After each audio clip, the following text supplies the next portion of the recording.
Hello viewers, আসসালামু আলাইকুম। কী অবস্থা, সবাই কেমন আছেন? দেখেন, আজকে আমরা এই গরমের মধ্যে ফ্লোর ডালার ব্যবস্থা করতেছি। ফ্লোরে রড দিয়ে দিয়া তারপরে ফ্লোর ডালাইব।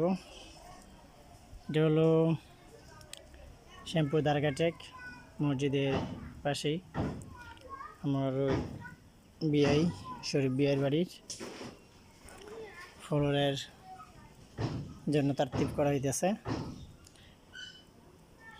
ঢালাই দিব, বুধবারে ঢালাই হইব আর কি। তো আমরা জাল বানতেছি ফ্লোরের,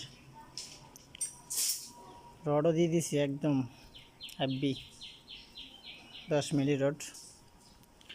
হ্যাঁ ওসমান, কি করো?